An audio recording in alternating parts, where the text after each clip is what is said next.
আসসালামু আলাইকুম। কেমন আছেন সবাই? আশা করি সবাই ভালো আছেন।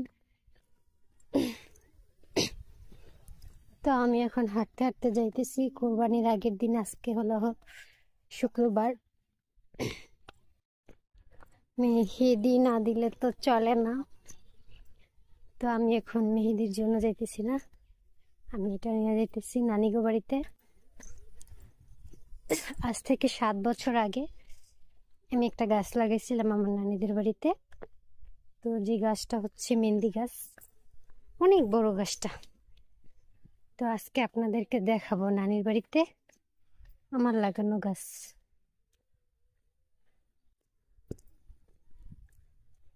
তো হেঁটে হেঁটে আমি কিন্তু যাচ্ছি, আর ওদিকে প্রচুর রোদ।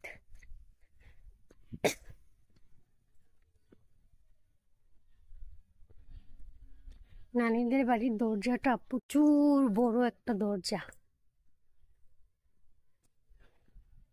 শেষই হইতে চায় না। পাপায় শেষ হইল দরজা, এখন বাড়ির ভিতরে ঢুকতেছি।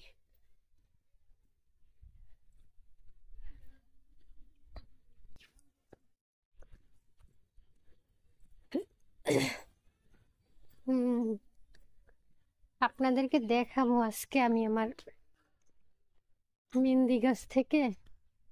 মেহেন্দি গাছটা কত বড়, আমার নানি কেটে ফেলে কারণ কেউ দেয় না। এই যেটা, এই গাছটা দেখেন, এটা কিন্তু মেহেন্দি গাছ। আর চলেন আমি মেহেন্দি পাতা পারি।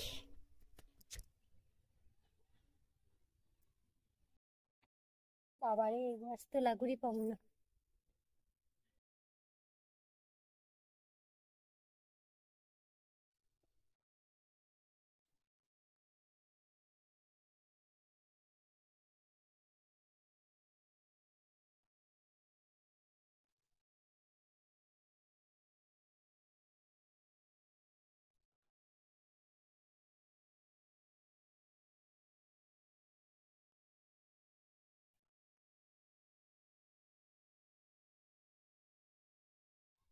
এটা থেকে যদি পাতা পারি, পাতাগুলো এতটাই বড়।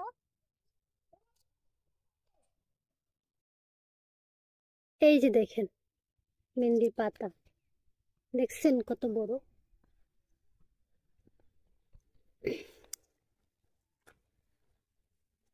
আসলে আমরা যারা দোকান থেকে মেহেদি কিনে দেই, ঘরে কিন্তু ঘরোয়া পদ্ধতিতে এভাবে মেহেন্দির পাতা কিনে এনে মেহেদি বানায় নিতে পারি হাতে, সেটা আরো সুন্দর হয়।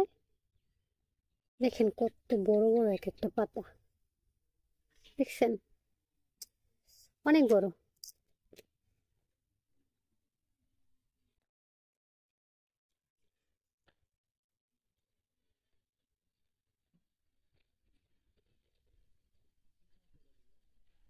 আর বেশি না, আর এত কটা পারবো।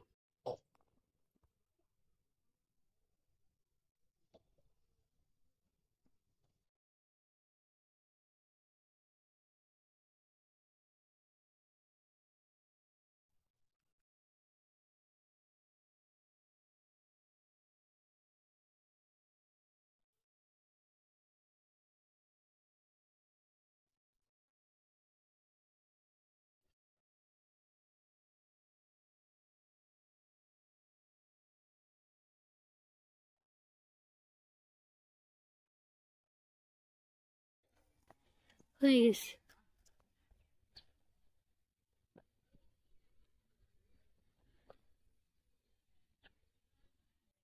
এক একটা পাতার ডাল দেখছেন কত বড়।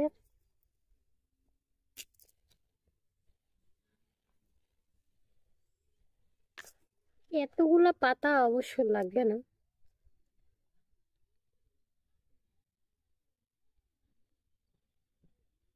আমি এখান থেকে কিছুটা পাতা বাটবো। বাইটা আমি কিভাবে মেহেদিটা কোন করে বানাই, আপনারাও চাইলে কিন্তু এভাবে ঘরে কোন মেহেদি বানাই নিতে পারেন আমার মতো করে।